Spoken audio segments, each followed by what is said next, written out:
Ya, rekan-rekan, sudah ada 58 orang yang bergabung ya. Kita lanjutkan aja perkuliahannya. Oke, Assalamualaikum warahmatullahi wabarakatuh. Waalaikumsalam warahmatullahi wabarakatuh. Pagi, Bu. Oke, halo, selamat pagi ya. Semoga semuanya tetap sehat dan selalu bersemangat ya.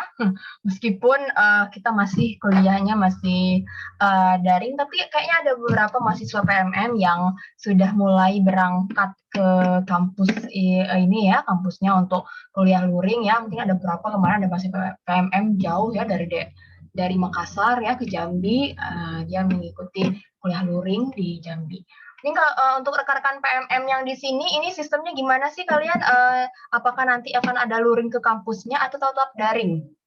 Kalau yang di PMM yang di sini, yang di kelas ini, gimana? Izin menjawab ini. Iya, silakan. Kalau PMM di sini, kalau yang dari Sepada Dikti itu emang daring, Bu.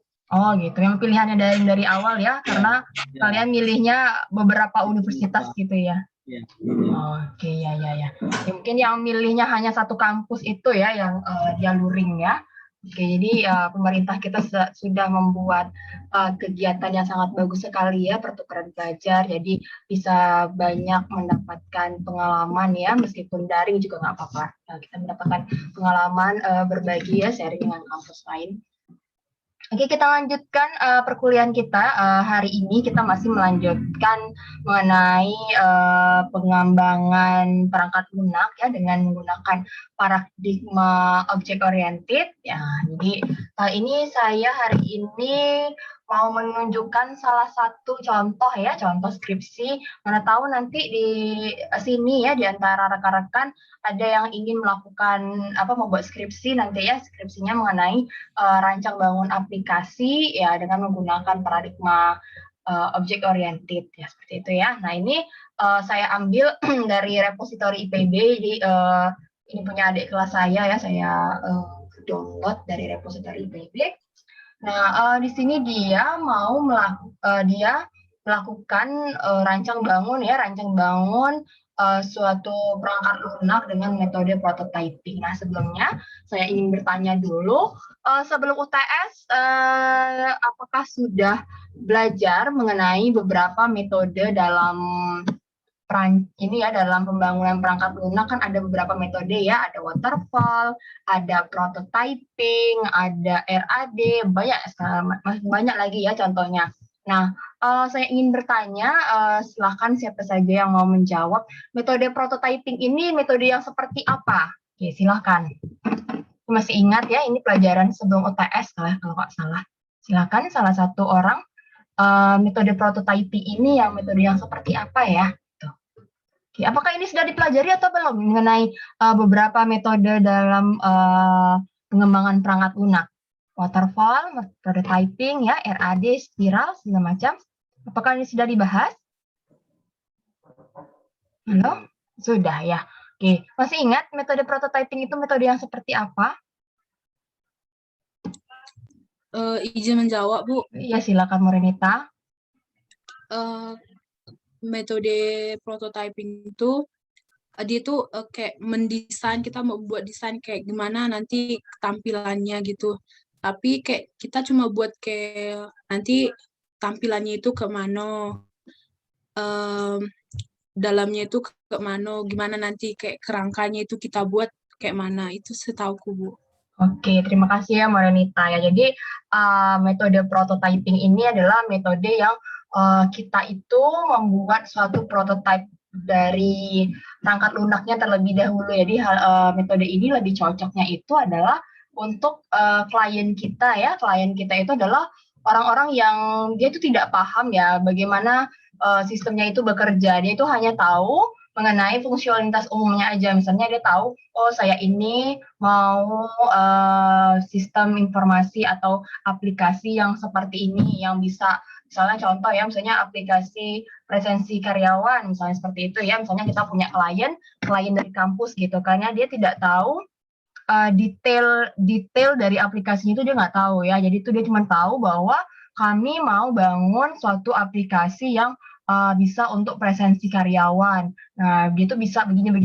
Jadi dia nggak tahu detailnya seperti apa. Nah, kita sebagai developernya ya, ketika kita menghadapi klien yang seperti itu, ya lebih baik kita menggunakan metode prototyping. Jadi kita bikin prototype-nya ya, tampilannya seperti apa, kemudian kita tunjukkan kepada ini ya klien kita, ini dia seperti ini tampilannya. Kalau seandainya diklik ini, munculnya ini gitu kan ya. Nah, jadi klien kita itu terbuka pikiran, oh iya betul seperti ini. Terus ada juga, oh tambah yang ini ya gitu. Jadi kita bisa sekalian mengelaborasi apa sih keinginan dari klien kita tadi ya, karena dia terbatas kemampuannya ya dalam mendeskripsikan apa yang dia mau. Jadi ya kita sebagai developer ya kita lebih cocok menggunakan metode prototyping ini ya. Tapi kelemahannya dari metode prototyping ini karena keinginan klien itu kan kadang ini ya susah ya kita tangkap gitu kan ya, ketika kita udah oh iya nanti kami perbaiki, ketemu lagi sama kliennya, tambah lagi yang ini gitu kan ya, ini ada yang kurang. Nah itu kelemahannya. Jadi sering ini ya terjadinya ada beberapa perbaikan. Nah, sehingga di dalam prototyping itu nanti dikenal adanya iterasi ya. Jadi ada perbaikan, misalnya perbaikan ke-1, iterasi 1, perbaikan kedua, iterasi kedua ya. Nanti kita bahas. Ini sebenarnya kalau dalam perkuliahan ya, kita materinya kan materi yang kemarin ya, cuman ini kita lanjutkan untuk studi kasus. Tapi studi kasusnya ini langsung aja saya tunjukkan skripsi ya. Nah, ini dia membuat sistem informasi mengenai LPK. LPK itu apa ya? Lembaga Pelatihan Keterampilan, seperti itu ya. Jadi di Bogor itu banyak sekali ada lembaga pelatihan keterampilan, tapi orang-orang banyak nggak tahu lokasinya itu di mana. Terus dia itu melatih apa aja itu nggak tahu. Jadi supaya orang-orang kenal gitu kan ya, apa saja sih LPK yang ada di Kabupaten Bogor. Nah, jadi dibikinlah sistem informasi ya untuk mempromosi ya, untuk ngasih informasi lah gitu kan, wah ini ada LPK loh di Bogor gitu. Nah, kita lihat di tahun 2019 ya. Oke, kita langsung aja lihat di ya, nanti mungkin kalian sudah pernah baca juga ya, sudah saya share. Oke, kita lihat ya latar belakangnya. Ini sambil kita membuka wawasan kita untuk skripsi nantinya ya, sambil sekalian. Nah, jadi ini adalah contoh dari penelitian rancang bangun suatu sistem dengan paradigma object oriented, dan ini ya metodenya adalah metode prototyping. Nah, ini ada latar belakangnya ya.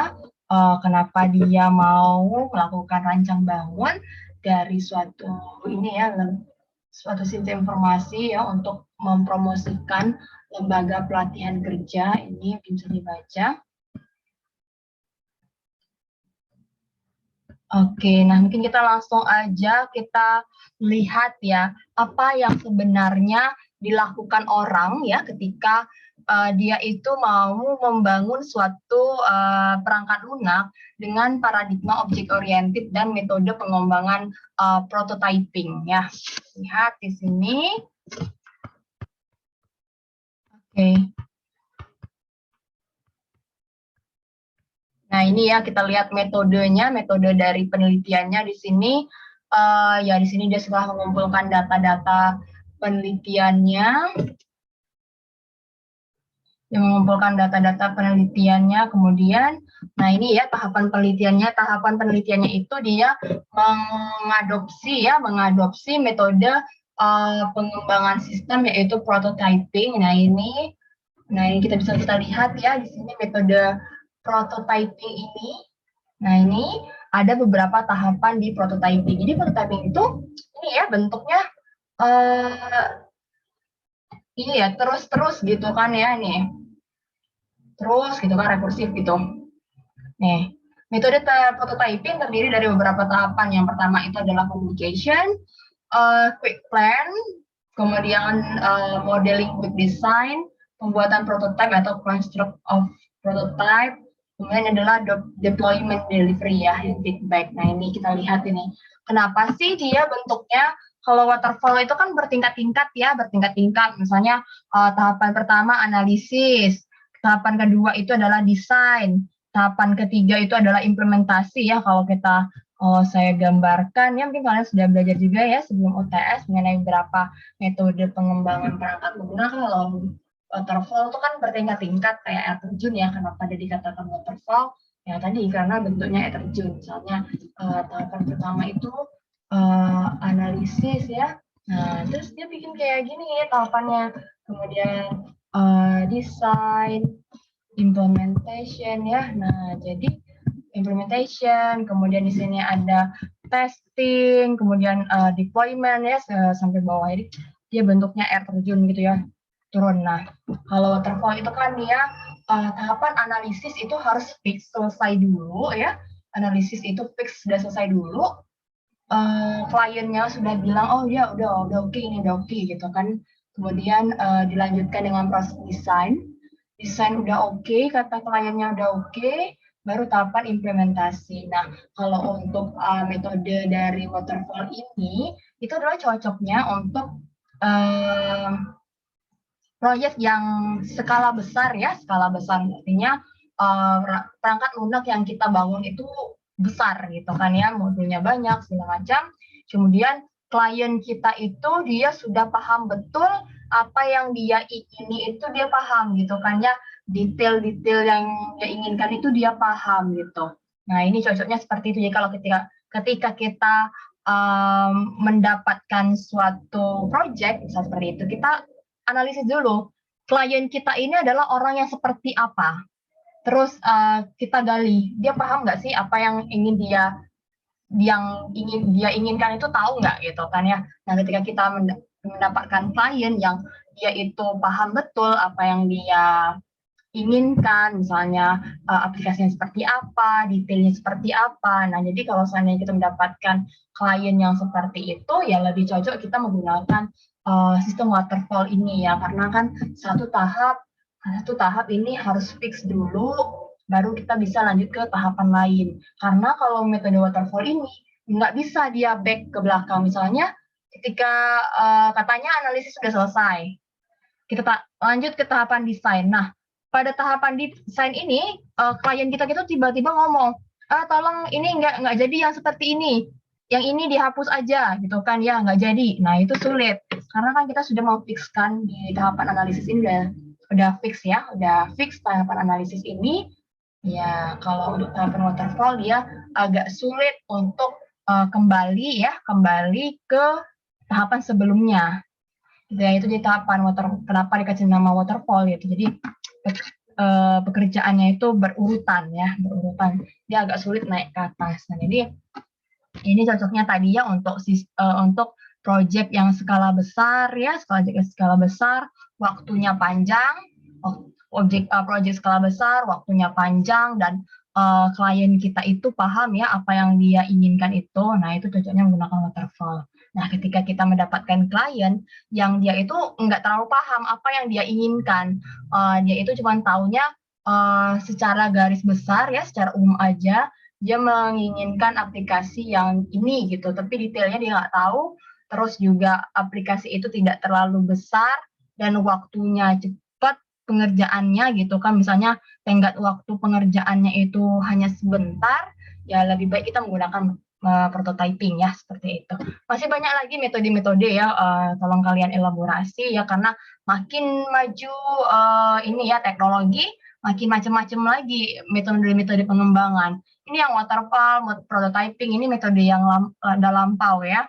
Kalau yang sekarang tuh banyak kayak agile model, scrum, segala macam ya, banyak sekali. Nah, mungkin kalian bisa elaborasi. Apalagi nanti kalau rekan-rekan ada yang bekerja di startup ya atau di software house nanti, itu pasti ilmunya lebih update lagi ya mengenai metode-metode pengembangan perangkat lunak tuh, mereka menggunakan ada yang namanya agile model, scrum gitu kan ya, extreme programming ya, banyak sekali ya. Oke, ini saya hanya menjelaskan yang metode-metode yang basic ya, ini hanya basic saja. Oke, kita lanjutkan kembali. Tadi ya kita berbicara mengenai prototyping. Nah, tadi ini kenapa prototyping itu bentuknya ini ya rekursif ya, terus-terusan gitu kan. Jadi ketika kita melakukan communication kepada klien ya, setelah itu kita melakukan quick plan, terus kita lakukan modeling quick design, kita bikin ini ya, kita desain, kemudian kita konstruk prototipe-nya, kemudian kita balik lagi ke klien, kita tanya, begini nggak yang kamu mau itu seperti ini nggak gitu kan ya. Kemudian kliennya memberikan feedback ya, begini-begini, kurangnya begini-begini gitu kan. Nah, lalu kita balik lagi nih ke kegiatan tahapan communication ya, kemudian kita lakukan perencanaan terus gitu sampai selesai. Nah, biasanya sih ya metode prototyping ini memang kekurangannya itu ya, sering terjadi klien itu ini ya minta revisi terus, itu ini kekurangannya. Jadi mungkin nanti komunikasi ke kliennya aja yang diatur ya sampai batas mana revisinya. Kalau diikutin kayak gini ya, kalau diikutin seperti ini tahapannya ya nggak selesai-selesai. Oke ya. Oke, ini tadi kita lihat lagi ya, komunikasi. Nah, komunikasi ini ngapain sih gitu kan ya? Komunikasi ini kalau ini dia ini penelitian ya. Tapi kalau seandainya kalian bekerja di software house, biasanya ini kita melakukan ini ya, meeting lah ya. Kalau kita kerja di software house ini biasanya katakan meeting bersama klien. Jadi pada tahapan ini ya kita mewawancarai klien kita mengenai kebutuhan sistem yang mau dibikin. Nah, misalnya kita mewawancarai, misalnya sistem ini itu penggunanya siapa saja, kemudian fungsionalnya, misalnya sistem ini bisa ngapain aja. Oke, sebentar ya.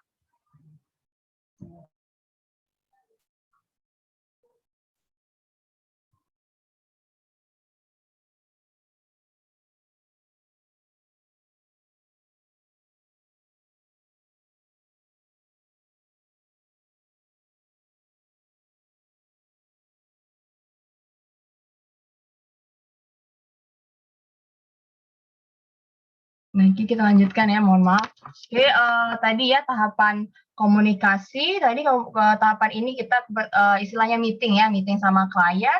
Apa yang kita lakukan adalah kita menentukan kebutuhan sistem yang ingin dibikin itu. Misalnya penggunanya itu siapa aja sih gitu kan ya, aktor yang terlibat dalam sistem ini itu siapa saja. Contoh misalnya sistem ini hanya digunakan oleh 2 orang, misalnya admin dan pengguna umum, seperti itu ya.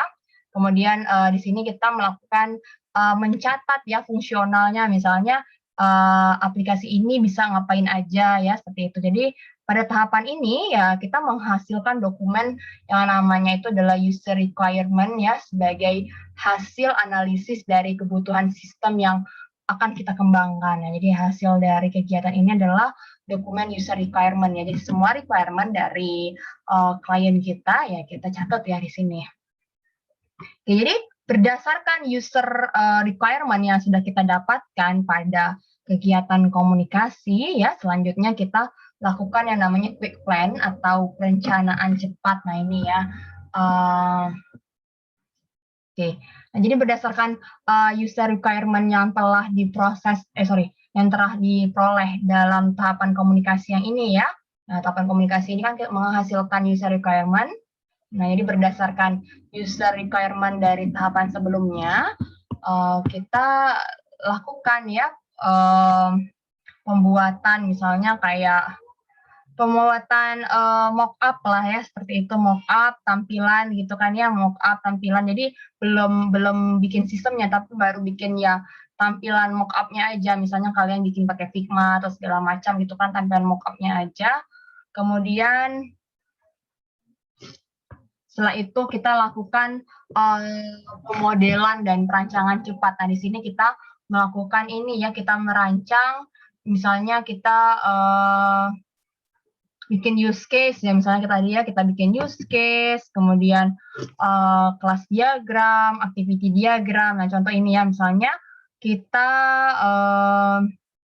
bikin use case diagram yang digunakan untuk menentukan kebutuhan fungsional apa saja yang dibuat dalam sistem. Jadi berdasarkan user requirement tadi ya, kita bikinkanlah use case diagram. Use case diagram itu kan menggambarkan ya apa yang bisa sistem ini lakukan gitu kan. Nah, terus apa interaksi antar aktornya itu seperti apa, ini digambarkan oleh use case diagram. Kemudian kita gambarkan juga activity diagram. Kita ingin melihat alur proses ya, alur bisnis yang di dalam sistemnya ini alurnya seperti apa gitu kan ya. Bagaimana alur bekerjanya dalam sistem ini itu digambarkan oleh activity diagram. Kemudian kita ingin melihat struktur dari sistem ini ya di kelas diagram ya, kemudian sequence diagram. Nah, setelah kita melakukan pemodelan, kemudian kita bikinlah sistemnya. Jadi, kalau di sini tuh istilahnya prototype ya. Kalau di sini istilahnya prototype, tapi sebenarnya ini kita membangun sistemnya ya, kita membangun sistemnya. Kalau kita membuat mock-up-nya, tuh ya di sini ya, di sini nih, di perencanaan cepat. Nah, ini di perencanaan cepat itu kita bikin mock-up ya, tampilan interface-nya aja gitu kan. Tampilan interface-nya, kemudian kita tunjukkan kepada klien gitu. Nantinya tampilannya seperti ini enggak gitu. Nah, ini setelah itu kita bangun use case diagram segala macam ya. Setelah itu kita membuat ini sistemnya kita bikin. Nah, di sini mungkin kita langsung implementasikan. Kalau kita menggunakan metode paradigma object oriented ya, biasanya kan orang sekarang kan lebih cenderung menggunakan object oriented ya, karena lebih mudah lebih mudah nanti istilahnya maintenance-nya lebih mudah ya. Nah, ini dia kebanyakan orang sekarang menggunakan framework ya, framework CI atau Laravel ya, banyak sekali. Nah, ini di sini dia menggunakan framework CI ya, menggunakan CI dengan konsep MVC. Oke, nah ini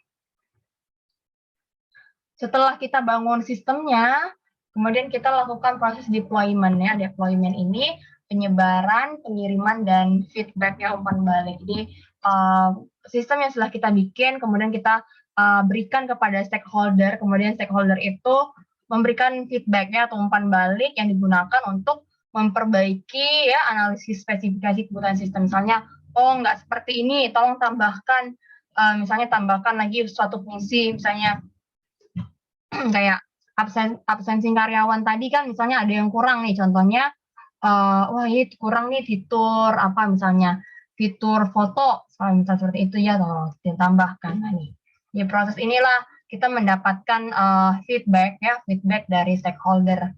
Jadi misalnya kalau kita lakukan pengujian juga di sini nih, pengujian sistem juga akan dilakukan pada tahapan ini. Jadi ketika ada kesalahan fungsi yang diuji, maka akan segera kita perbaiki ya, kemudian uji kembali.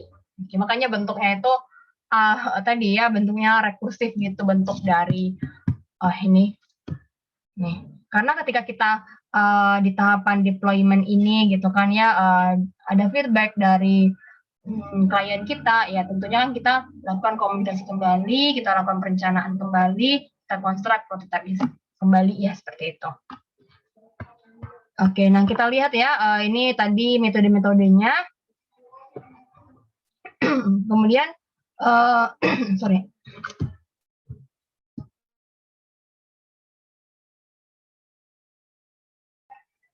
Nah, kemudian ini ada perangkat lunak yang digunakan ya dalam pengembangan sistemnya, ya ini ya. Bahasa pemrogramannya PHP, kemudian framework-nya gunakan apa ya, database-nya, text editornya digunakan Sublime segala macam. Oke, nah ini bentuk dari proses dari ininya ya, prototyping-nya. Jadi prototyping itu akan ada yang namanya iterasi ya, karena kan bentuknya tadi ya prosesnya itu seperti ini, dia rekursif gitu. Jadi ada iterasi-iterasi. Misalnya ketika kita pada iterasi pertama klien kita ada feedback ya, dari klien kita minta perbaikan apa. Nah, makanya kita lanjut ke iterasi yang kedua. Oke, kita lihat ya di sini.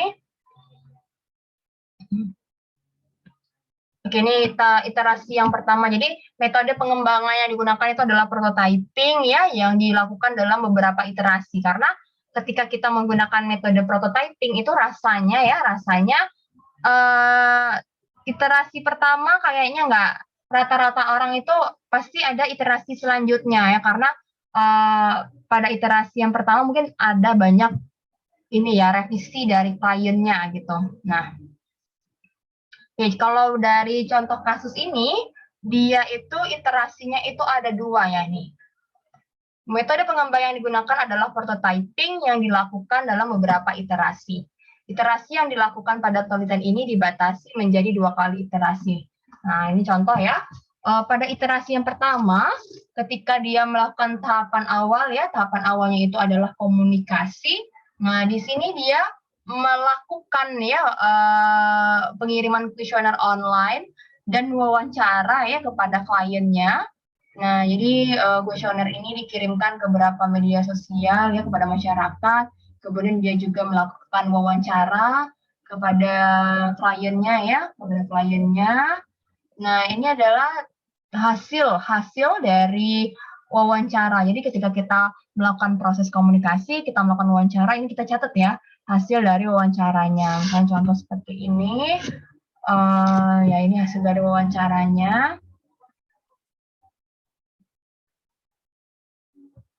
Oke, kita sudah dapatkan ya user requirement-nya di sini. Oke, ini kalau contohnya tadi ya, ini adalah sistem informasi lembaga pendidikan kerja. Nah, ini dia melakukan wawancara, kliennya itu adalah, ya ada beberapa LPK ya, ada beberapa LPK, kemudian pihak Disnaker ya, ini kita catat semua hasil wawancara. Nah, jadi wawancara ini lebih banyak kita menggali sebenarnya proses yang berjalan sebelum ada sistem itu seperti apa gitu kan. Jadi proses yang berjalan saat ini seperti apa sih? Misalnya contoh ya, ketika kita mau bikin tadi ya sistem informasi mengenai lembaga pelatihan kerja. Ini di sini wawancaranya, kalau menurut dari LPP Darmawan,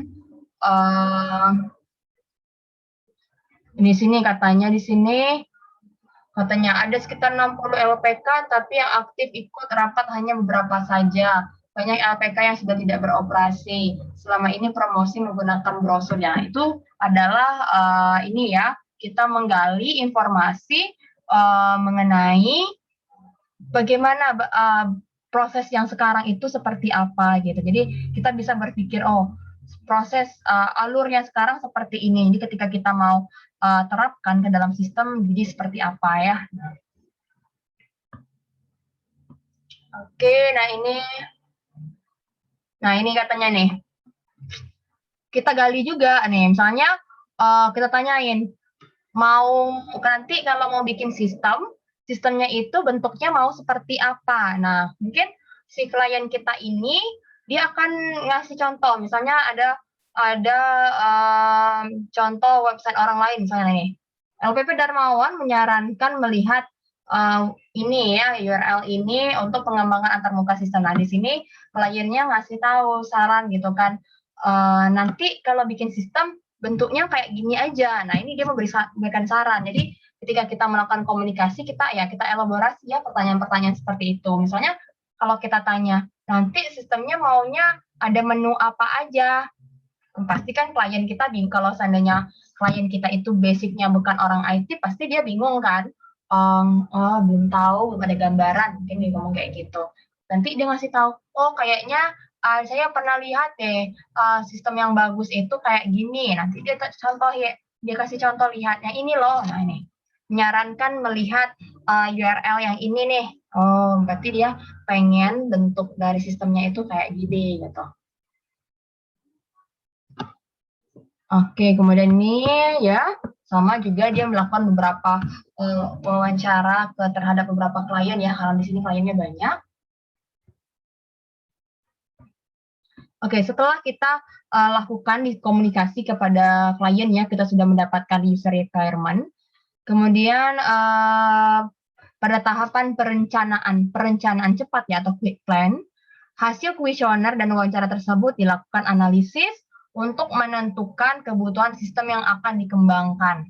Nah, jadi sudah kita dapatkan tadi ya, kita dapatkan hasil dari wawancara ya, kemudian kita lakukan analisis. Karena kan hasil wawancara itu kan mentah ya hasilnya, kita belum mendapatkan secara spesifik ya. Nah, ya, makanya kita pada tahapan perencanaan cepat, di sini kita melakukan analisis ya untuk menentukan kebutuhan sistem yang akan dikembangkan. Nah, jadi hasil analisisnya itu seperti ini, misalnya di sistem ini masyarakat itu dapat melakukan pencarian pelatihan kerja melalui form pencarian. Nah, berarti kita harus ada menu pencarian ya, seperti itu ya. Masyarakat dapat melihat daftar LPK, oh berarti nanti ada list ini ya, list daftar LPK pada halaman utama. Kemudian ada profil LPK yang terdiri dari alamat dan segala macam ya nih. Ini hasil dari hasil dari wawancara kita tadi. Kita lakukan analisis ya untuk menentukan kebutuhan sistem. Nah ini sudah ada ya kebutuhan sistemnya ini. Kita catat misalnya ini LPK dapat membuat akun, kemudian LPK dapat mengelola profil. Ini semuanya kita catat di kegiatan yang namanya quick plan. Setelah kita melakukan perencanaan cepat atau quick plan, kemudian kita melakukan kita melakukan yang namanya pemodelan perancangan cepat. Nah, jadi perancangan ini kita melakukan membuat use case diagram, activity diagram, class diagram. Jadi berdasarkan dari user requirement yang ini ya, kemudian kita lakukan perancangan ya. Jadi rancangannya itu dapat direpresentasikan dalam bentuk use case diagram. Jadi use case diagram itu kan nanti dia akan menggambarkan misalnya sistem ini bisa melakukan apa aja. Kemudian activity diagram itu menggambarkan alur proses dari sistem itu ya. Kemudian class diagram ini menggambarkan dari struktur kelas dari suatu sistem itu. Nah, ini contoh. Misalnya ini ya, kita sudah bikin use case-nya seperti ini. Nah, jadi di sini aktornya ada 2. Jadi ini hasil use case-nya, di mana use case-nya itu aktornya ada 3. Nih, aktornya ada 3, yaitu pihak LPK, masyarakat, sama Disnaker ya. Nah, ini kita gambarkan use case-nya. Jadi kita ada orang yang menggambarkan use case-nya itu digabung gitu kan ya. Nah, ini kalau dia aktornya pisah-pisah. Nah, ini contohnya LPK. Kita gambarkan use case-nya, misalnya LPK itu bisa ngapain, misalkan ya. Misalnya registrasi akun, mengelola profile, mengelola pelatihan, mengelola paket, mengelola event, kemudian dia bisa login ya, karena kan untuk melakukan pengelolaan data kan dia perlu login ya. Kemudian ini kayaknya ada yang kurang deh, ini dia harusnya kan misalnya kalau untuk melakukan registrasi akun, dia harus include kegiatan login. Nah, ini kayaknya kurang nih use case-nya. Mengelola profile juga ya, dia harus include login seperti itu ya. Nah, ini juga. Kemudian masyarakat, ya masyarakat itu bisa ngapain aja. Nah, ini bisa melihat daftar pelatihan, daftar LPK, mencari pelatihan. Misalnya, ketika dia melihat daftar pelatihan, dia juga bisa melihat detail LPK. Tapi ini extend ya, extend itu maknanya dia itu ini ya, tidak dependen, artinya dia independen. Jadi ketika kita melihat daftar pelatihan, ketika kita mengeksekusi eksekusi ya, ketika kita mau ini ya, kita klik, misalnya kita klik daftar pelatihan gitu. Nah, pada saat kita melakukan klik melihat daftar pelatihan, ya kita tidak wajib kita melihat detail LPK gitu. Karena kemarin kita udah bahas ya mengenai apa itu extend. Kalau kayak include, misalnya contoh ya, ketika kita mau mengelola event, ya include login, artinya ketika kita mengelola event, ya pasti kita juga melakukan login gitu ya. Maksudnya login ini harus dilaksanakan dulu gitu sebelum kita melakukan mengelola event. Nah, kalau extend ini, dia itu tidak bergantung ya. Misalnya ketika kita mau melihat daftar pelatihan, ya kita bisa melihat detail LPK, ya bisa juga tidak melihat detail LPK. Jadi dia independen ya, artinya tidak bergantung gitu. Misalnya ketika kita mau lihat daftar LPK, kita misalnya ada list ya, ada list daftar LPK, kita lihat aja gitu. Nah, kemudian kita tidak wajib melihat detail LPK, makanya dikasih extend ya, itu extend ya, tambahan itu artinya tambahan ya. Jadi ketika kita melihat daftar LPK, ya kita bisa saja tidak melihat detail LPK atau melihat detail LPK ya, seperti itu. Ini menggambarkan use case diagramnya. Oke, setelah kita lakukan penggambaran use case diagram, kita bikin activity diagram ya. Di sini activity diagram. Activity diagram ini menggambarkan ini ya, alur bagaimana sistem ini. Nah, contoh misalnya ini adalah activity diagram untuk proses apa nih? Mencari pelatihan. Nah, ini gambarkannya ya, mencari pelatihan. Kemudian ini masyarakat, kemudian ini adalah LPK, misalnya masyarakat, ini initial state-nya ya, initial state-nya, kemudian prosesnya apa, ya misalnya ketik nama pelatihan yang ingin dicari, kemudian dari sistemnya, nah ini prosesnya mencari pelatihan, menampilkan hasil pencarian, kemudian ini ya, apakah ditemukan, iya, kalau iya berarti menampilkan hasil pencarian, kalau tidak, ya menampilkan kalimat pencarian tidak ditemukan, dan ini adalah final state-nya ya. Nah, terakhir ini contoh dari activity diagram. Kemudian kita menggambarkan kelas diagram ya. Nah, ini adalah kelas diagram menggambarkan struktur ya, struktur dari sistem ini. Nah, misalnya di sini itu ada kelasnya, ada berapa kelas nih? 6 kelas ya. Nah, kita lihat misalnya yang saling berelasi itu apa? Misalnya kayak ini ya, LPK dengan event ya, bisa aja sih event nih dia mau ini ya, multiplicity-nya ini lihat kemarin kita udah bahas juga ya mengenai multiplicity di kelas diagram. Ini maknanya satu LPK bisa aja, di sini kan ada, kelihatan nggak ya? Saya zoom. Oke nih, LPK dengan event bisa aja sih satu LPK punya banyak event atau nggak punya event gitu kan, ini cara bacanya. Satu LPK bisa aja nggak punya event atau bisa banyak event, makanya di sini yang di event ini multiplicity-nya adalah 0 titik-titik bintang, artinya 0 atau banyak gitu kan ya. Oke, nah ini kemarin ya kita juga udah bahas ya mengenai ini penggambarannya ini LPK sama pelatihan. Nah ini lihat ada tanda hitam. Tanda hitam itu artinya dia bagian ya. Jadi pelatihan ini dia bergantung pada LPK. Jadi kalau seandainya LPK nggak ada ya pelatihannya nggak ada gitu kan. Makanya ini ada simbolnya warna hitam gini. Artinya dia itu bagian yang bergantung ya. Pelatihan itu bergantung pada LPK. Ketika LPK-nya nggak ada, ya berarti pelatihannya nggak ada.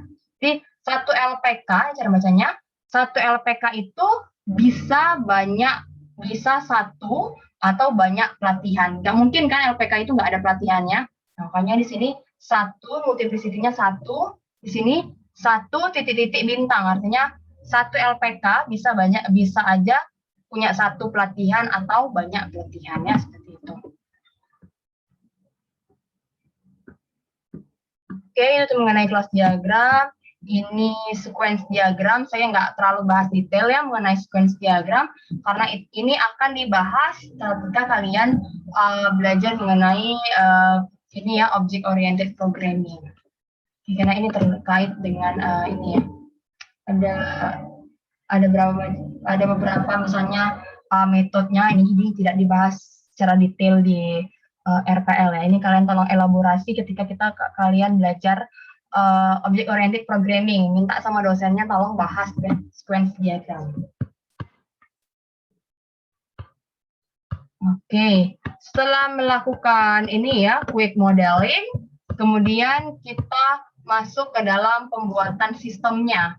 Nah, di sini kita terapkan lah, misalnya tadinya kita menggunakan framework di sini, framework terserah yang kalian mau pakai Laravel atau segala macam. Berdasarkan analisis rancangan yang telah kita lakukan tadi ya, kita membuat use case, kita membuat class diagram, membuat activity diagram segala macam, kemudian kita membangun sistemnya.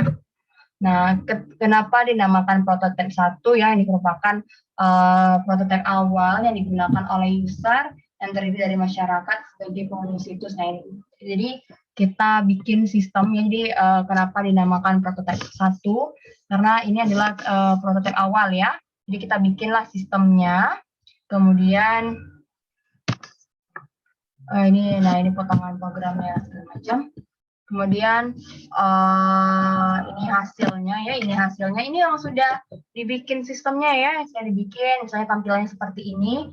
Ini bukan tampilan dari Figma ya, tapi ini adalah sistem yang sudah dibangun gunakan tadi ya, menggunakan framework ini. Nah, kemudian ini kita deploy ke ini ya, nih, penyebaran, pengiriman dan umpan balik. Nah, jadi ketika kita sudah membangun ini ya, ketika kita sudah membangun ini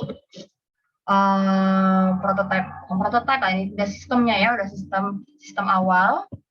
Kemudian kita lakukan pertemuan ya, di sini kita dalam rangka penyebaran, pengiriman dan untuk feedback ya. Jadi kita melakukan sebelum kita deploy kepada klien, kita sebagai developer kita uji juga gitu kan ya, kita uji secara fungsional. Misalnya kita menguji fungsi-fungsi, apakah fungsi ini berjalan atau tidak. Misalnya kayak fungsi pencarian, apakah fungsi pencarian ini berhasil atau tidak ya. Jadi sebelum kita deploy ke klien, kita coba juga gitu. Nah, jadi setelah secara fungsional memenuhi, baru kita deploy ke ini ya, klien kita. Nanti klien kita nyoba lagi gitu. Nah, ini pengujian terhadap sistem tadi ya, pengujian dilakukan dengan metode user acceptance testing atau dikenal dengan UAT ya.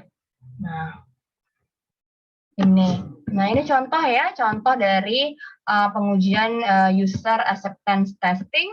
Nah, ini contoh ininya, misalnya nama fungsi, melihat daftar LPK, skenario misalnya user membuka halaman utama, kemudian klik tombol ini. Jadi kalian bikin ininya, skenario pengujiannya seperti apa, step-stepnya. Hasil yang diharapkan, misalnya sistem menampilkan halaman daftar LPK. Hasil pengujian, ya sistem berfungsi sesuai dengan yang diinginkan. Kalau seandainya ketika pengujian tidak sesuai, ya kita bikin hasil pengujian tidak sesuai, ya seperti itu. Ini contoh dari user acceptance testing.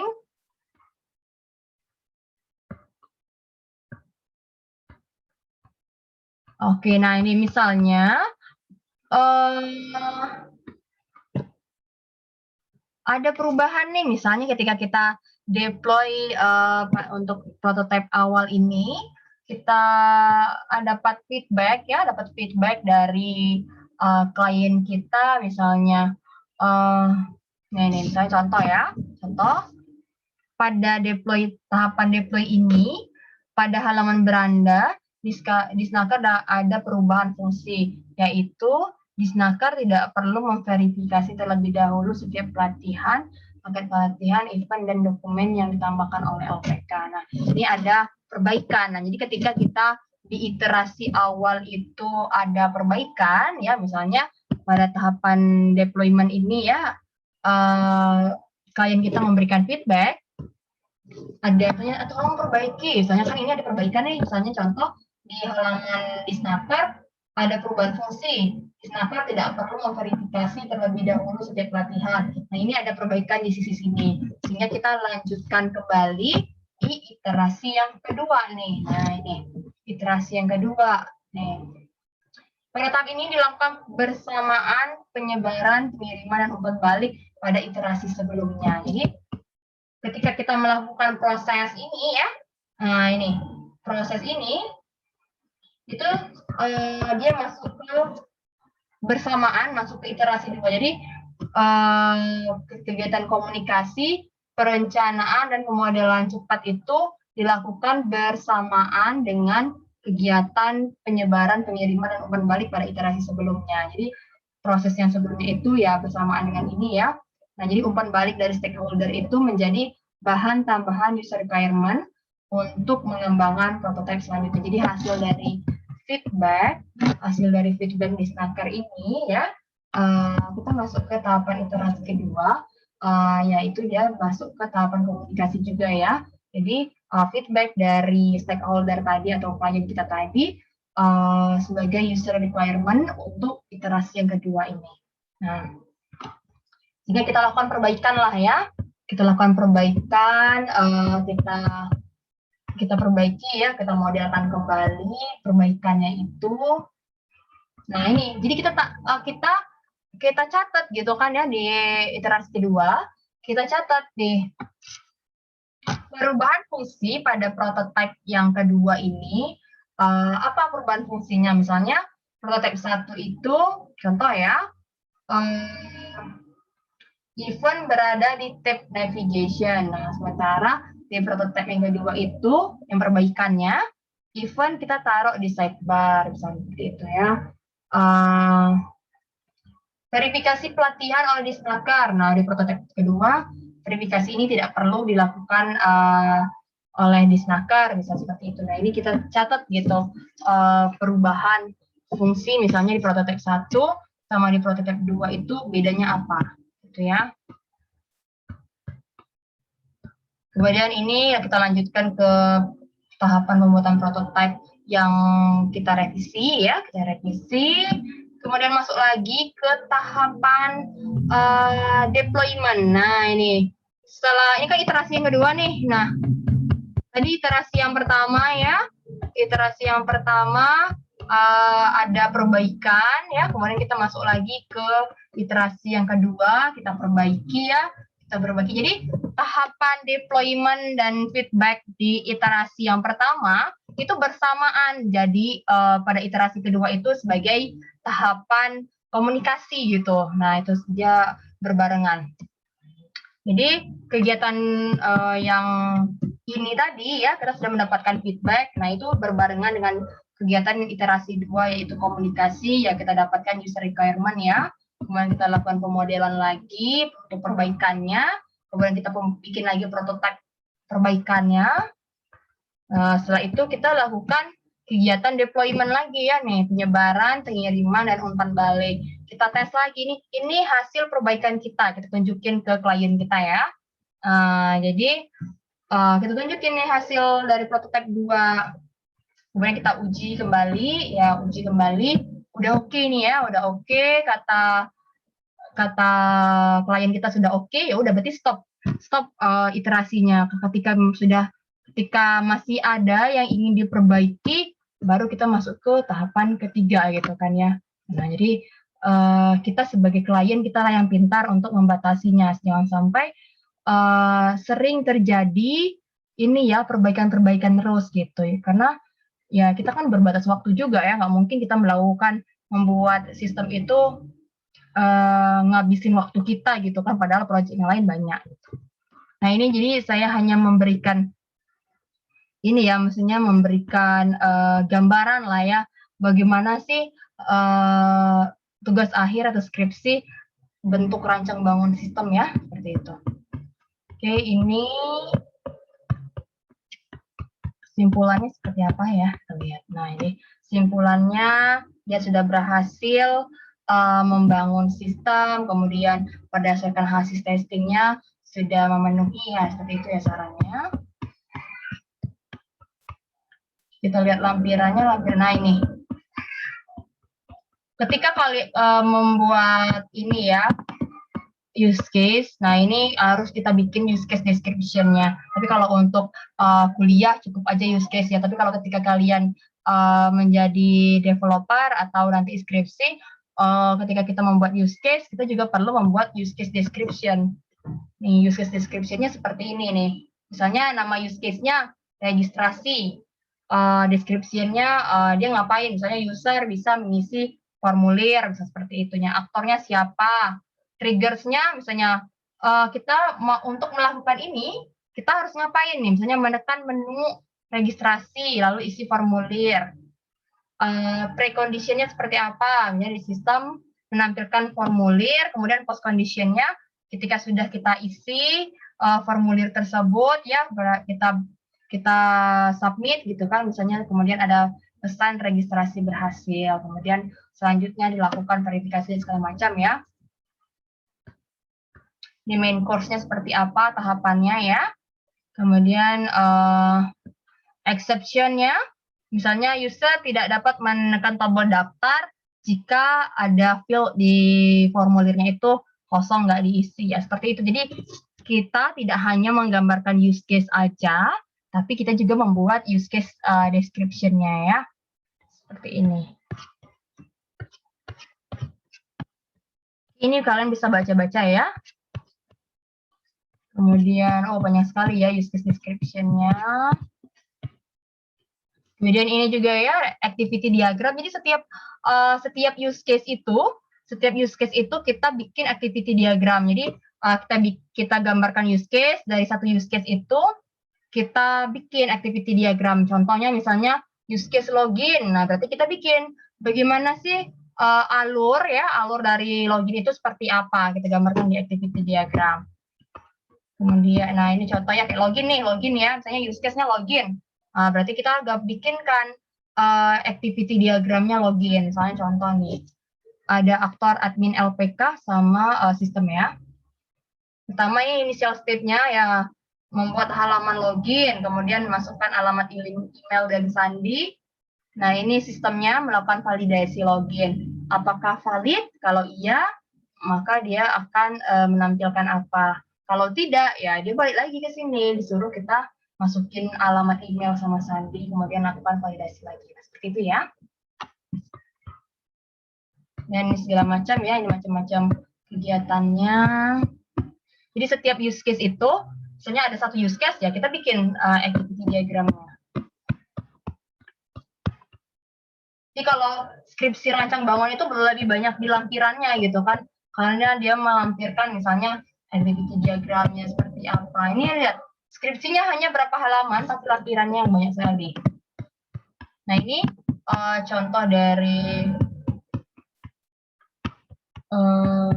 ini ada sequence diagram ya. Kita lihat contoh dari sequence diagram. Nah, ini misalnya menambah pelatihan, misalnya admin. Ini ada view, ini admin pelatihan dan pelatihan. Memilih menu menu, tambah pelatihan, kemudian apa, ini ada metodenya ya, metodenya. Nah, ini makanya tidak terlalu dijelaskan uh, di RPL, karena ini terkait ada metode-metode gini ya, ini dijelaskannya di mata kuliah Object Oriented Programming ya, yang seperti ini, biar lebih paham ya. Nih, terkait ada metodenya nih. Oke, ini ya sequence diagramnya. Ini melihat metode apa yang bekerja ya, misalnya kayak gini. Upload unduh dokumen misalnya. Admin ngapain nih? Milih menu download. Nah, ini metodenya nih. Generate PDF, kemudian ini get data, ini metode juga ya, metodenya return seperti itu ya, jadi tidak terlalu dijelaskan di RPL. Oke ya, seperti ini adalah tampilan halamannya seperti itu. Nah, ini ya contoh, saya hanya memberikan contoh aja ya, ini contoh dari deskripsi rancang bangun sistem. Silakan rekan-rekan ya, kalau ada yang ingin bertanya ya, kita hari ini hanya sharing contoh ya, contoh dari studi kasus ya, penelitian atau skripsi di sini untuk rancang membangun sistem ya, rancang membangun sistem menggunakan paradigmanya object oriented dan metode pengembangannya itu adalah prototyping ya. Oke, silakan rekan-rekan kalau ada pertanyaan. Nah, mengenai tugasnya SKPL yang versi paradigma object oriented, rekan-rekan membuat use case sama activity diagram, kelas diagramnya menggunakan apa? Menggunakan Visio atau apa bikinnya? Kalau kelompok kami menggunakan Drawio, Bu. Drawio ya, oke. Drawio itu selain yang untuk UML, bisa juga nggak dia menggambarkan kayak IRD, DFD gitu? Bisa juga, Bu. Saya, oke. Nah, jadi untuk tools penggambaran, penggambaran ini UML ya bisa apa aja. Nah, saya juga sudah taruh tadi ya di LMS-nya itu materi ini ya mengenai penggunaan tools Star UML. Untuk menggambarkan UML, jadi Star UML itu ya fokusnya cuma untuk object oriented aja ya, karena dia ya namanya Star UML ya, dia hanya UML aja. Oke, kita lihat ya. Di sini kalian tuh bebas ya menggunakan tools apa aja, tapi saya memberikan contoh aja salah satu tools yang gampang digunakan ya, yang gampang digunakan namanya Star UML. Oke, tunggu dulu ya, ini agak lambat. Ini Star UML, ini ada link. Oke, sebentar ya.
Oke ya, sorry saya lanjutkan lagi. Tadi kita telah membahas ya contoh dari deskripsi rancang bangun perangkat lunak dengan paradigma object oriented. Nah, di sini ada contoh ya, tutorial use case, activity, sequence, sama kelas diagram dengan menggunakan Star UML, nih silahkan kalian simak ya videonya. Nah, mungkin ada yang sudah download Star UML, tapi saya tidak memaksakan kalian menggunakan Star UML, ya bebas ya, karena ada macam-macam tools untuk menggambarkan UML. Makanya saya tidak patok menggunakan Star UML, tapi sebagai tambahan ini aja ya, tambahan informasi untuk kita atau tambahan ilmu aja ya. Ini adalah contoh penggunaan dari tools Star UML. Nah, di sini saya sudah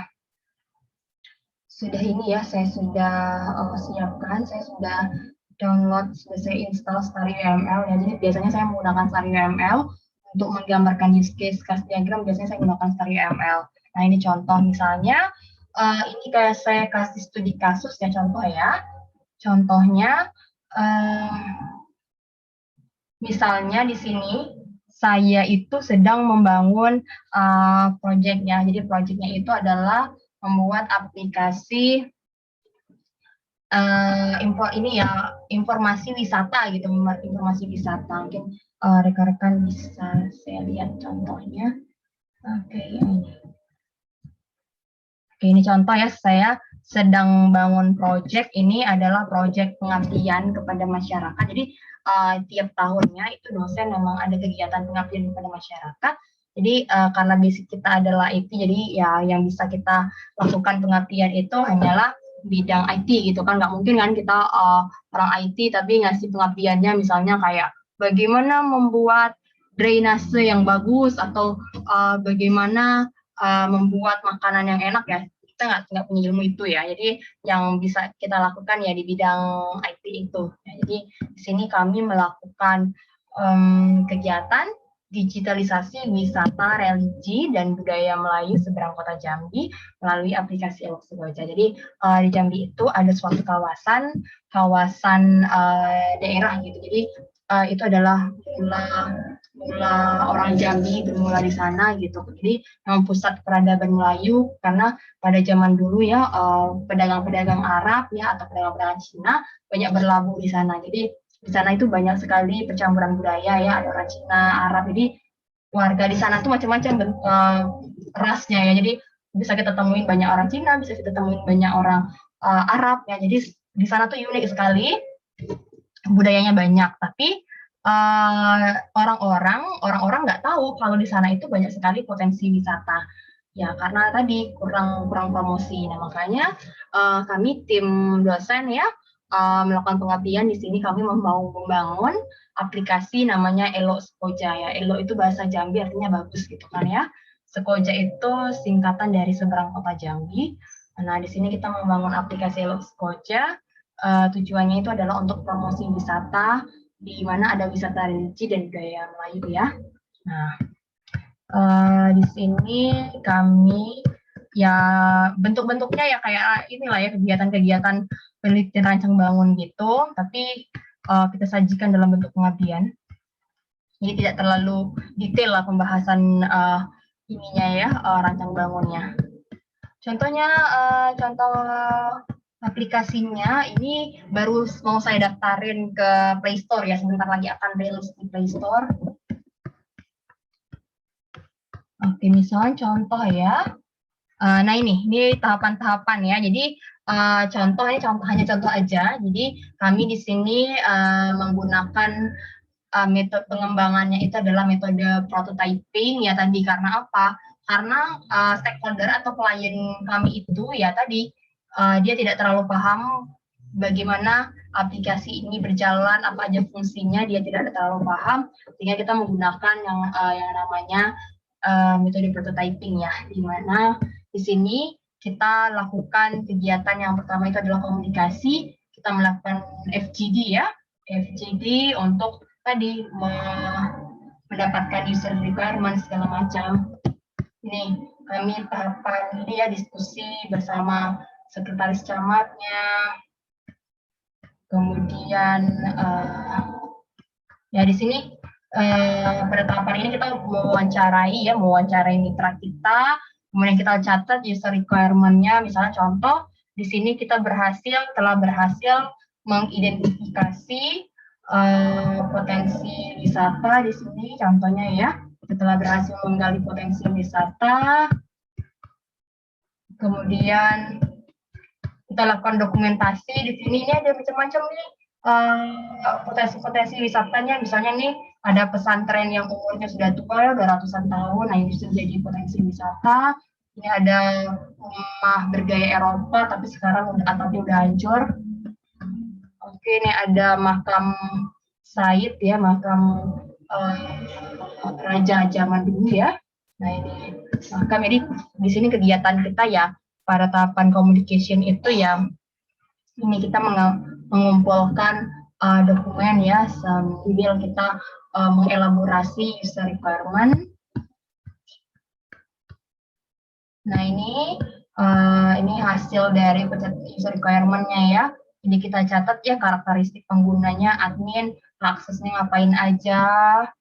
Kemudian kita menggambarkan use case diagram. Nah contoh seperti ini. Mudah-mudahan terlihat ya use case diagram yang telah dibangun. Nah ini contohnya. Pada aplikasi ini ada dua aktornya, yaitu administrator sama pengguna umum. Aplikasi seperti ini ya, Nah ini dia menampilkan ada beberapa macam ini ya menu. Ini ada wisata alam, wisata batik, wisata budaya, wisata kuliner, dan wisata religi. Kemudian ada informasi wisata. Informasi wisata ini, nah misalnya ketika kita klik wisata budaya, ini akan macam ini ya, ada beberapa macam ininya, listnya ya, ada misalnya klik wisata budaya, ini macam-macam nih, misalnya ada rumah batu, makam pangeran, pemukiman Melayu, ada menara Gentalah. Nah kemudian ketika kita klik salah satu ini ada muncul detailnya ya, ini Anda bisa berikan rating dan komentar ya. Kemudian di sini ada klik untuk Google Map, misalnya kita pengen tahu ya lokasinya di mana. Nah ini bisa kita integrasi dengan Google Map nih. Kita klik ini, oke, jadi dia terintegrasi dengan Google Map. Ini ada deskripsinya, dan ini ada videonya ya, Nah ini tampilannya seperti ini. Nah use case-nya seperti apa? Nah ini use case-nya seperti ini. Jadi ada dua aktor, yaitu administrator sama admin ya, admin sama pengguna umum masyarakat. Nah di sini admin itu bisa ngapain aja? Nah, di sini use case-nya dia bisa mengatur koleksi, bisa mengatur konten, bisa mengatur informasi. Nah, ini maksudnya apa, Bu? Panah-panah yang seperti ini. Nah, ini panah ini maknanya adalah generalisasi ya. Maknanya ini adalah generalisasi. Contoh, ketika di sini use case-nya itu adalah mengatur koleksi, artinya kan mengatur koleksi itu kan ada proses CRUD ya dalamnya ya, proses CRUD. Nah, di sini kita tidak bikin cabangnya banyak, misalnya ya membuat koleksi, mengubah koleksi, menghapus koleksi.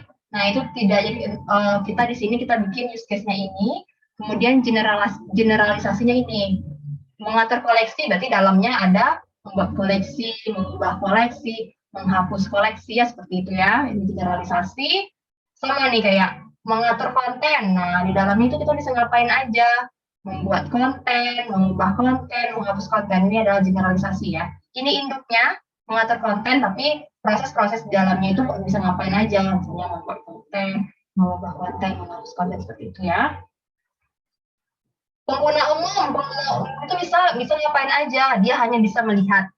Nah jadi di sini use case-nya di sini adalah melihat konten. Nah tapi ada extend-nya nih. Extend memberi rating. Jadi karena apa ya, kita lihat contoh ya. Ini contohnya ini. Nih, dia bisa melihat konten ini. Extend memberi rating. Jadi ketika dia lihat konten ini, dia nggak wajib mengisi rating ini. Nah, ketika dia melihat konten yang ini ya, kan ada ngisi rating nih. Nah, tapi kan dia nggak wajib nih ngisi rating. Ngisi rating ya boleh enggak. Nah, makanya di dalam di use case-nya itu digambarkan ini. Ketika dia melihat konten, ya ini extend memberi rating ya. Jadi ketika dia melihat konten, ya dia bisa memberikan rating, ya juga bisa tidak memberikan rating. Makanya kita tulis ini extend ya. Jadi ada yang kurang nih, login. Admin kan harus login. Nah ini kurang login ya. Harusnya login, kemudian include mengatur koleksi, include login, mengatur konten, include login, mengatur informasi, include login ya. Itu kurang ya. Oke, seperti itu contoh use case-nya. Sebenarnya tampilan sistemnya seperti ini ya. Nah, ini sistemnya. Sistemnya ini. Nah, ini. Ini sistemnya ini adalah halaman admin ya untuk mengatur koleksi. Nah, makanya tadi ada use case-nya itu mengatur koleksi, mengatur konten, ada mengatur berita ya, berita atau informasi lainnya. Nah, jadi koleksi itu adalah jenis-jenis wisata. Di sini dia bisa melakukan tambah atau hapus atau edit. Nah, ya, tambah, hapus atau edit. Makanya di sini use case-nya itu seperti ini. Use case-nya mengatur koleksi, tapi generalisasinya ya di dalam situ ya bisa melakukan membuat koleksi, menambah koleksi ya, mengubah koleksi atau menghapus koleksi ya, seperti itu ya. Ini use case-nya, kemudian ini adalah generalisasinya. Oke, misalnya di sini kayak konten ya seperti ini. Oke, kita tunggu ya, agak lama sedikit ini ya.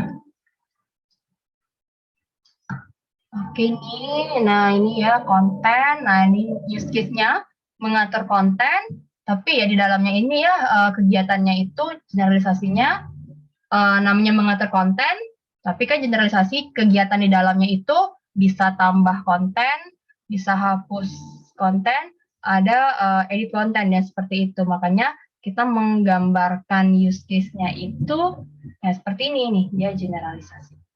Nah, ini generalisasi ya. Oke ya, ini use case-nya. Kemudian ini activity diagramnya, misalnya contoh di sini adalah activity diagram untuk memberi rating ya. Contoh misalnya ini pengguna ya, ini initial state-nya. Contoh misalnya ini tahapannya, memilih salah satu konten, kemudian aplikasinya menampilkan konten, kemudian penggunanya klik tombol memberi rating tadi. Nah, di sistemnya itu akan menampilkan form rating dan komentar. Ya, nih. Kemudian penggunanya memberikan rating 1 sampai 5 dan komentar. Kemudian di sistemnya, di aplikasinya itu menyimpan ke database dan selesai. Nah, ini contoh activity diagram memberi rating dan komentar ya, yang contoh yang ini nih. Contoh yang ini nih ya, ini memberi rating dan komentar nih contoh. Jadi activity-nya adalah ya tadi pengguna memilih salah satu konten ya, dia memilih salah satu konten, misalnya klik rumah batu Olah Kemang, udah. Kemudian di sistemnya itu ya menampilkan konten ya, jadi sistemnya menampilkan konten. Kemudian pengguna lagi nih ya, pengguna klik tombol bintang. Oke, nah ini ketika dia mau memberikan rating nih, dia klik tombol yang ini ya, tik gitu kan. Kemudian aplikasinya akan menampilkan form rating dan komentar nih. Menampilkan form rating dan komentar. Nah, kemudian di pengguna lagi, pengguna dia akan memberikan rating 1 sampai 5 dan komentarnya apa. Kemudian yang ini akan disimpan ke database, yaitu jadi aplikasinya menyimpan ke database. Nah, selesai. Nah, ini final state-nya. Ya, ini kelas diagramnya. Ini jadi kelas diagram ini menggambarkan struktur ya, struktur dari sistemnya seperti apa. bagaimana relasi antara kelasnya. Contoh tadi ya kita punya kelas, ada kelas koleksi, ada kelas konten, ada kelas rating, dan ada kelas informasi. Nah, kenapa di sini informasi tidak berelasi kemanapun memang ya. Jadi informasi ini dia tidak berelasi ke kelas manapun ya, dia berdiri sendiri. Nah, yang saling berelasi itu adalah contoh ya, konten sama rating. Satu konten bisa aja banyak rating ya, karena kan yang melihat konten contohnya seperti ini melihat konten, kan yang melihat konten ini kan banyak ya, orangnya kan banyak yang melihat konten ini, dan banyak juga yang akan memberikan rating seperti itu ya. Nah ini. Oke, nah ini. Nah, makanya di sini satu bentuk multiplicity-nya itu, oke sebentar ya.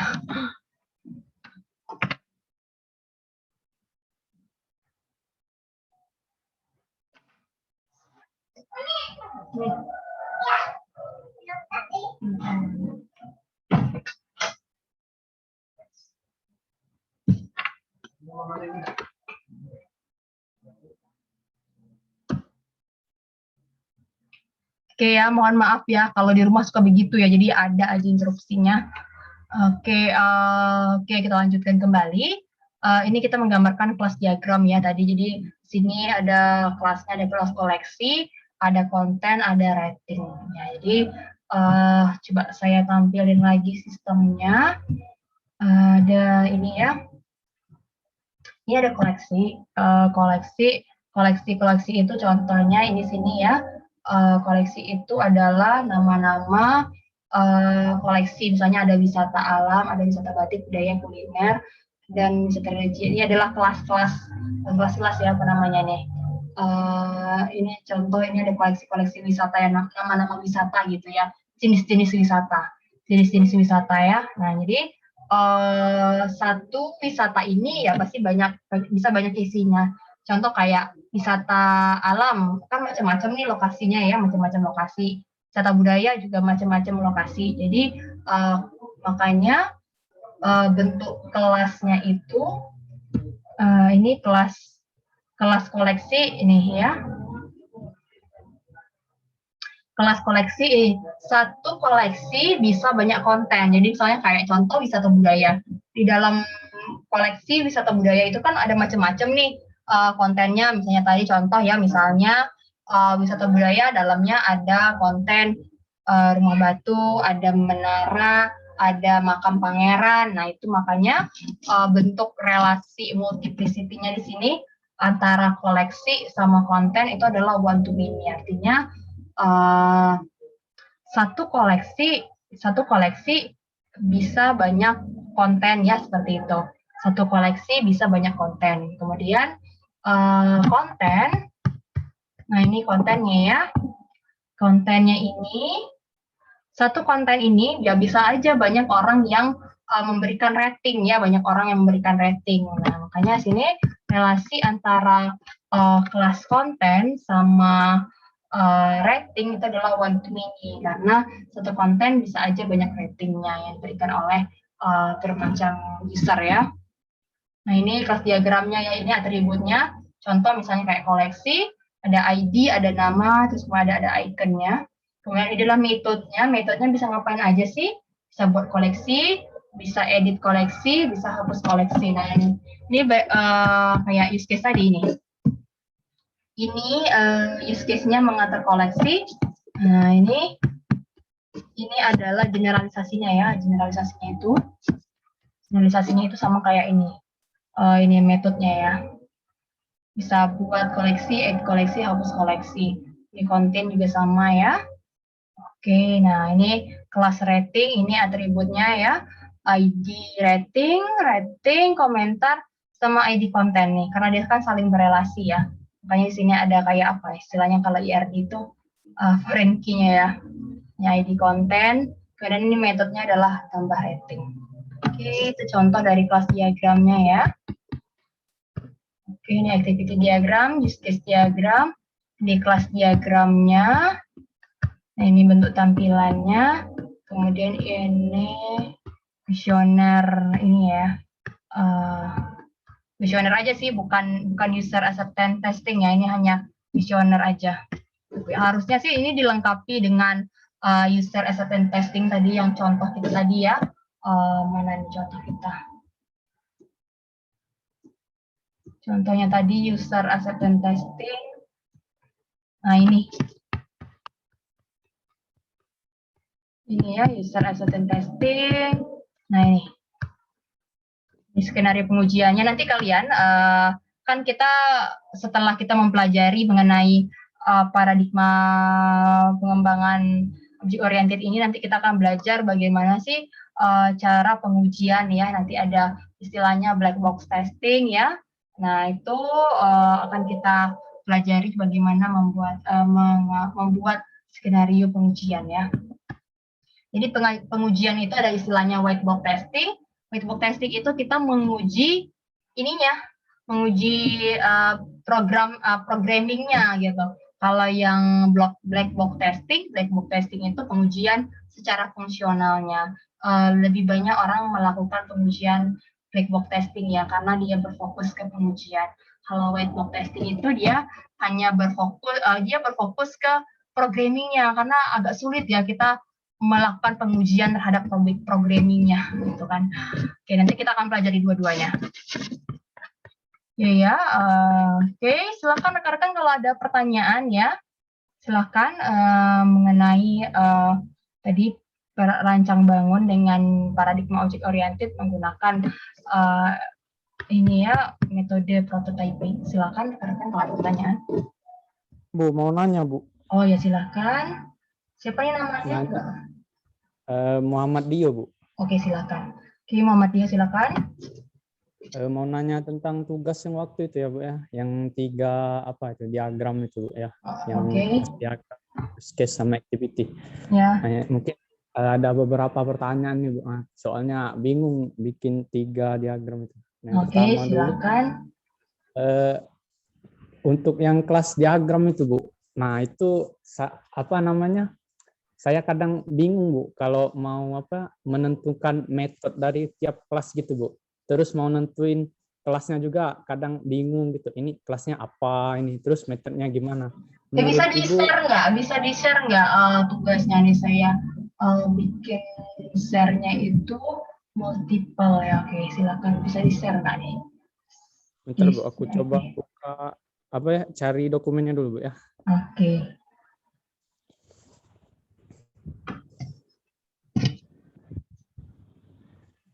Oke, sambil nunggu Muhammad Dio, mungkin yang lainnya silakan ya kalau ada pertanyaan. Karena ya memang ya, karena kalian itu harus dapat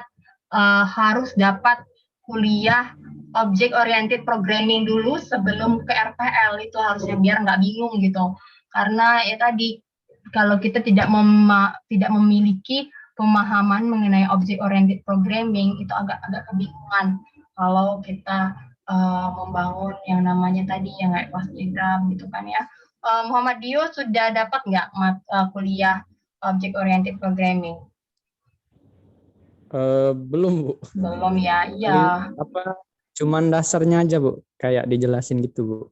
Oh, oke. Jadi kalau saya dulu kuliah sebelum RPL masuk, RPL ini saya dulu semester 5 dulu, semester 5. Jadi pas semester 4-nya itu sudah masuk object oriented programming. Jadi ketika kita belajar RPL nggak bingung gitu. Karena basicnya udah dapet. Oke, silakan Dio, udah disiapin. Saya bikin multiple share screen ya. Nah, ini, Bu, ada, Bu. Oke, silakan di-share. Screen-nya. Udah masuk belum, Bu? Udah dari HP ya? Iya, Bu, dari HP, Bu. Oke. Bisa. Nah, ini, Bu. Oke, coba kita lihat judulnya dulu deh, biar saya kebayang gitu. Judulnya apa? Judulnya kayak apa? Sistem pembayaran digital gitu, Bu, di penjualan kayak toko-toko gitu, Bu. Oke, Toko makan kan. Kita lihat judulnya.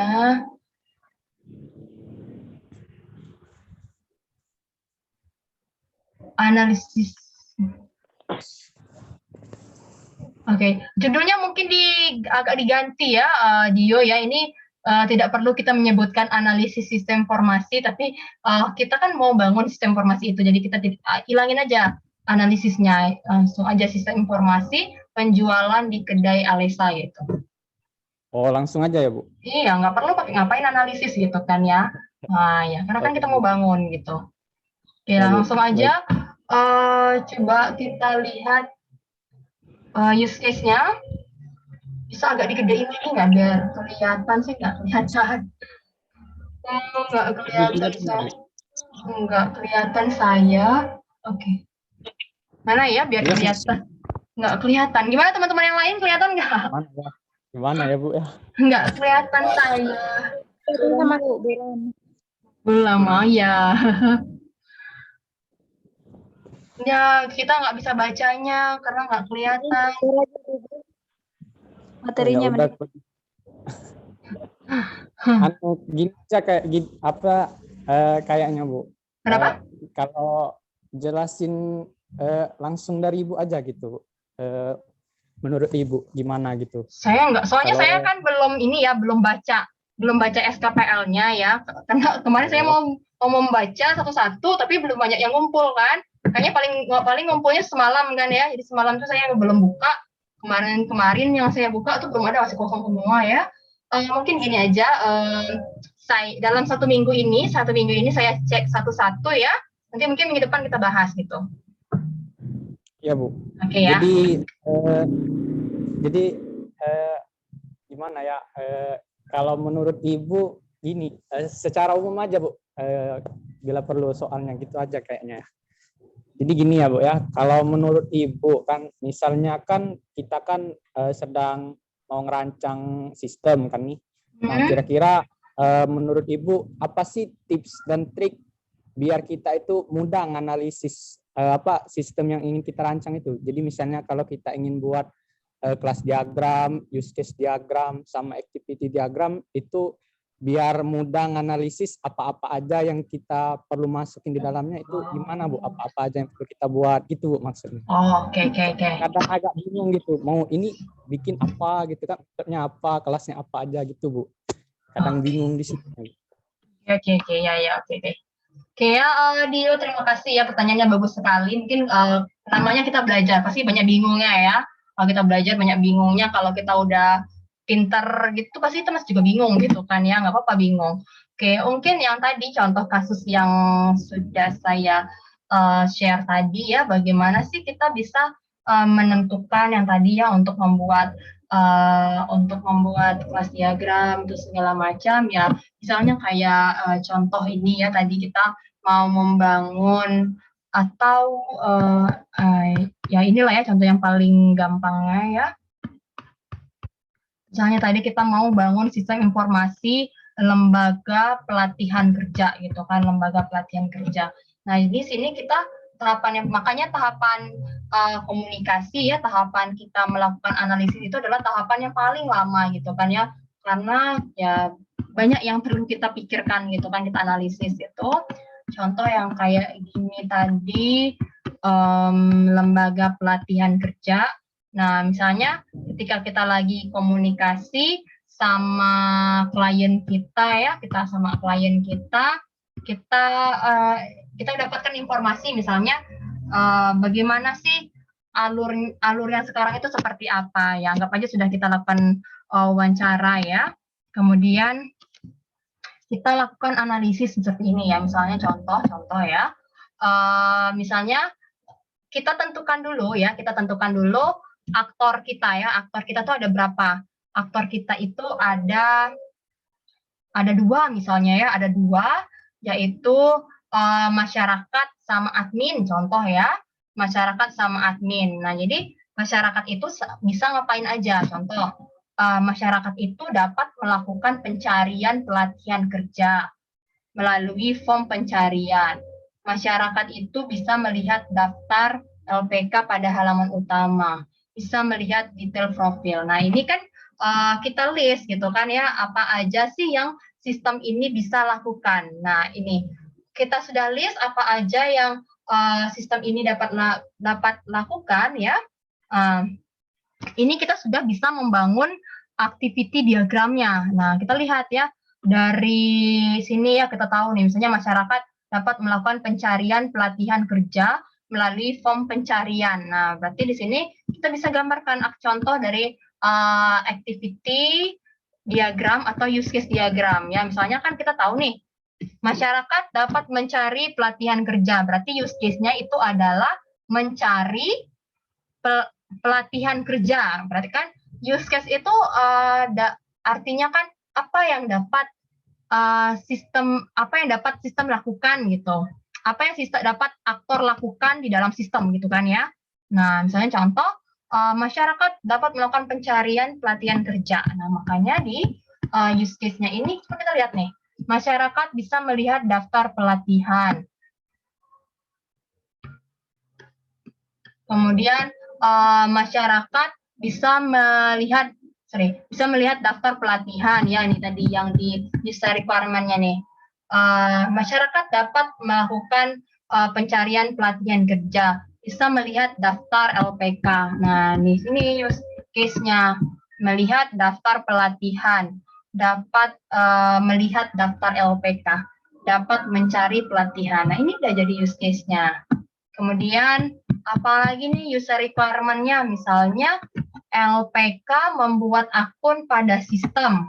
Oke, berarti use case-nya adalah ini aktornya LPK ini melakukan registrasi. Kemudian LPK bisa mengelola profil, bisa mengelola pelatihan. Nah, ini dia menjadi use case-nya nih, mengelola profil, mengelola pelatihan, mengelola paket pelatihan, mengelola event. LPK harus login. Nah, makanya ini nanti ada login.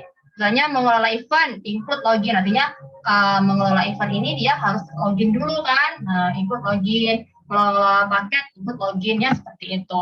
Nah, tadi. Jadi awal kita mau bisa melakukan perancangan use case, class diagram, activity diagram, kita tuh harus analisis dulu ya user requirement-nya seperti ini nih. Nah, nih hasil dari wawancara itu kemudian kita analisis untuk menentukan kebutuhan sistem. Jadi kebutuhan sistem itu kita analisis ya. Nah, jadi seperti ini hasilnya. Contoh tadi ya, misalnya masyarakat bisa ngapain nih? Misalnya mencari pelatihan, melihat daftar LPK misalnya. Terus ini aktornya LPK bisa membuat akun, bisa mengelola profil, bisa mengelola pelatihan. Nah, yang ini tadi ya yang sudah hasil analisis kita ya kebutuhan sistem ini kita tuangkan dalam bentuk use case gitu. Misalnya LPK bisa ngapain aja, bisa ini melakukan registrasi, melakukan mengelola profil, mengelola pelatihan, mengelola paket ya. Juga masyarakat bisa melakukan pencarian pelatihan, bisa melihat daftar LPK ya seperti ini. Kemudian kita lihat lagi, misalnya di menu melihat daftar LPK, di dalamnya itu di dalamnya apa? Misalnya kan di dalamnya itu ada melihat detail LPK, tapi kegiatan ini ya tidak wajib dilakukan gitu kan. Ketika dia sudah melihat daftar, kalau dia ingin melihat daftar aja ya dia tidak wajib melihat detail LPK ini. Ya, makanya kita kasih tanda expand gitu. Artinya ketika kita mau melakukan ini bisa kita lakukan atau tidak yang ini. Kemudian ini contoh ya, ini adalah activity diagram. Misalnya tadi kita sudah tahu nih fungsionalitas sistemnya. Misalnya tadi ya, masyarakat dapat mencari pelatihan. Nah, ini use case-nya juga ada nih, mencari pelatihan. Jadi activity diagram itu diturunkan dari use case. Jadi setiap use case ini use case ya, use case. Setiap kegiatan yang ada di use case itu kita turunkan menjadi activity diagram. Contoh ya, misalnya mencari pelatihan. Ini kita turunkan menjadi activity diagram. Nah, ini mencari pelatihan. Yang terlibat dalam sistem itu ini ya, masyarakat dan ini sistemnya, masyarakat dan ini sistemnya. Jadi masyarakat ini initial stage ya, masyarakat itu awalnya ngapain gitu kan? Ini masyarakat ketik nama pelatihan yang ingin dicari. Kemudian sistemnya ngapain? sistemnya mencari pelatihan. Kemudian sistemnya itu akan menampilkan halaman hasil pencarian. Kemudian apakah ditemukan enggak? Kalau iya, maka dia akan menampilkan hasil pencarian. Kalau tidak, dia akan menampilkan kalimat tidak ditemukan. Dan ini final state-nya ya. Nah ini jadi untuk pencari pelatihan ini yang terlibat itu kan masyarakat sama sistemnya. Masyarakat itu ngapain? Ini. Oke, maka yang ini yang dilakukan oleh sistemnya. Gitu ya. Itu contoh yang lain deh untuk apa ya? Jadi use case kita turunkan menjadi jadi setiap use case kita turunkan jadi activity diagram. Ini activity diagramnya. Bentar ya, kita cari dulu yang namanya activity diagramnya.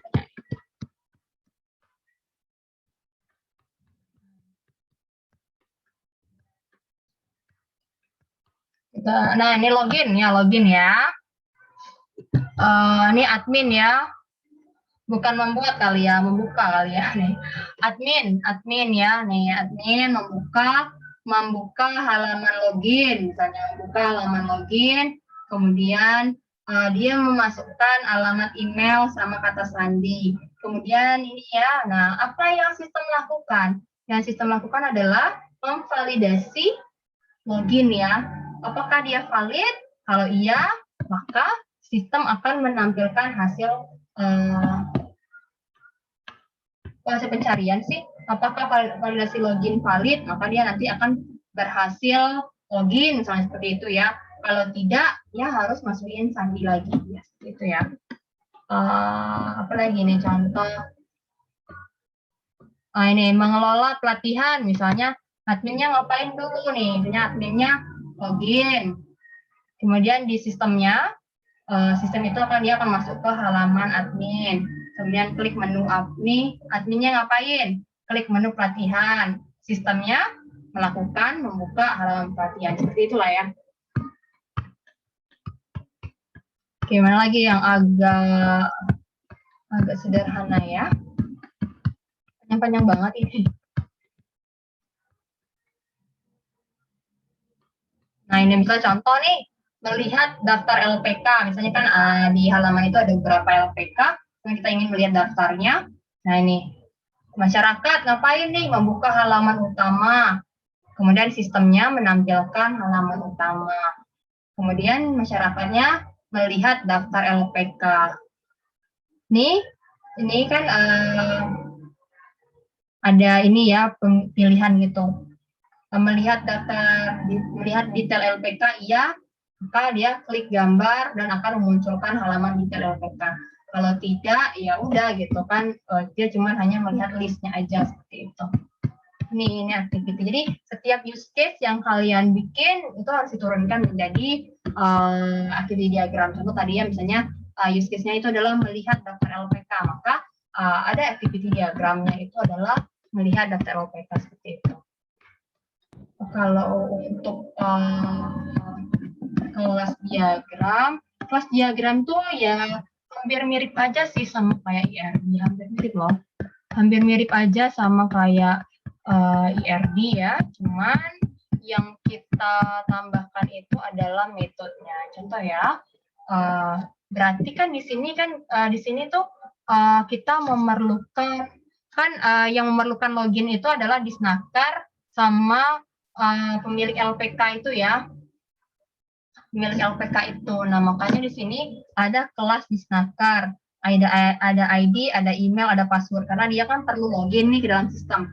Yang masyarakatnya tidak perlu kita bikin kelas masyarakat. Karena masyarakatnya itu tidak perlu login ya. Tidak perlu login. Artinya masyarakat itu tidak terlibat langsung loh dalam sistemnya ini gitu. Dia tidak perlu login. Nah, jadi di sini kelas diagramnya hanya Disnaker aja.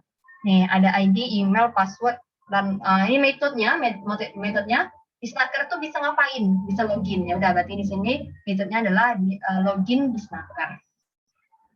Kemudian yang ini LPK ya, LPK-nya itu kan pasti dia ada ID, ada ID-nya, ada name, ada email, ada password, kemudian ada ya keterangan gitu lah ya, phone, address ya, deskripsi, tanggal daftar, foto, sama status. Nah ini metodenya dia bisa ngapain sih LPK ini? Bisa edit profile ya, nih edit profile, login seperti itu. Kemudian contoh lagi, di dalam LPK itu ada apa? Ada banyak pelatihan misalnya seperti itu kan. Satu LPK itu kan bisa banyak pelatihan di dalamnya. Nah, makanya kita perlu di sini ada namanya kita bikin kelas pelatihan karena satu LPK itu kan banyak pelatihan. Makanya kita bikin di sini kelas pelatihan. Kemudian di sini ada pelatihan itu pasti ada paket-paketnya lagi kan ya. Makanya kita bikin di sini kelas paket pelatihan, kemudian ada. Jadi kelas diagram tuh hampir mirip aja sama IRD ya, hampir mirip aja sama IRD, cuman bedanya itu ada metodenya di sini. Nah ini contoh ya, misalnya kayak pelatihan nih, metodenya ada get pelatihan, add pelatihan, artinya menambah pelatihan, update, delete gitu kan. Kemudian ini juga ya, paket pelatihan, get paket pelatihan, add, edit, delete, nah seperti itu ya. Ini mungkin yang kalian akan lebih paham kalau sudah belajar object oriented programming. Gitu. Tapi setidaknya tahu lah ya bagaimana membuat kelas diagram tadi. Kalau kelas diagram ini ya hampir mirip sama IRD, cuman bedanya itu adalah beda di ada penambahan metodenya aja. Gitu. Oke, gimana Dio? Ya Bu, udah ada gambaran sedikit kayaknya gitu. Oke ya. Dio dari kampus mana Dio? Dari Universitas Bina Dharma Palembang. Oh, dari Palembang, oke. Ya silakan ada lagi Dio. Mau satu lagi nanya ya. Nah ya. Itu kan ada yang namanya activity diagram itu Bu. Nah kira-kira menurut Ibu, gimana ya? Gini, kan kalau sebuah sistem itu kan misalnya tugasnya itu nggak cuma satu gitu ya Bu. Kalau kita buat sistem. Jadi misalnya ada apa namanya kegiatan input data, membuat laporan atau enggak transaksi gitu Pak. Misalnya ada banyak apa kegiatan gitu di dalam sistem. Nah, itu untuk activity diagramnya itu Bu, itu bikinnya sekaligus semua kegiatan dimasukin langsung atau dipisahkan satu-satu Bu, bagusnya itu Bu. Kalau yang kita lihat ya contoh yang ini tadi, misalnya contoh kan ini use case-nya satu-satu ya, misalnya kayak use case kayak misalnya kayak admin gitu lah ya, admin registrasi akun, maka activity diagramnya satu gitu. Kemudian mengelola profile satu, jadi satu use case ini satu activity diagramnya gitu. Satu use case gitu. Berarti satu use case ini misalnya registrasi akun, berarti activity diagramnya satu gitu. Jadi untuk registrasi akun ini kan yang terlibat itu adalah ini ya, ini aktornya sama sistemnya. Misalnya aktornya tadi misalnya klik login, kemudian isi email sama password, kemudian di mana contohnya tadi ya? Ya tadi ya sudah saya tunjukin contohnya. Oke, panjang, tunggu ya. Activity diagram. Tunggu panjang.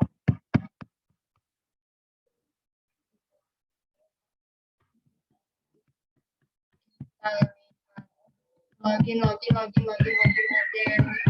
Nah ini. Jadi yang terlibat itu adalah aktornya ya, admin sama ini adalah sistemnya. Misalnya tadi ya kita mau login, misalnya kita klik login, misalnya kita klik login, kemudian isi email password. Nah kemudian ini dikerjakan, pokoknya dibagi dua nih. Ini adalah aktornya, ini adalah sistemnya. Jadi sistem itu ngapain? Nah misalnya sistemnya melakukan validasi login. Oke, apakah valid? Kalau iya, dia akan menampilkan hasil pencarian. Dia akan menampilkan ini ya, berhasil login. Yang salah ya, menampilkan hasil login gitu. Kalau tidak, dia akan kembalikan kepada aktor itu lagi, suruh masukin alamat dan kata sandi, bisa seperti itu. Nah, kalau kayak kasus kamu tadi ya, transaksi, lihat dulu transaksinya transaksi apa. Misalnya, kayak pembayaran itu kan yang terlibat siapa, misalnya kalau pembayarannya itu dilakukan misalnya online ya, misalnya kayak customer sama sistem misalnya seperti itu. Jadi customer-nya ngapain? Misalnya customer-nya misalnya klik menu pembayaran, isi keterangan misalnya apalah yang diisi, misalnya kayak jumlah pembayaran atau nomor ID pembayaran atau apalah gitu kan ya, atau masukin nomor debit atau nomor rekening gitu, misalnya nomor rekening, nomor kartu kredit. Kemudian nanti sistemnya yang akan melakukan misalnya lakukan validasi pembayaran.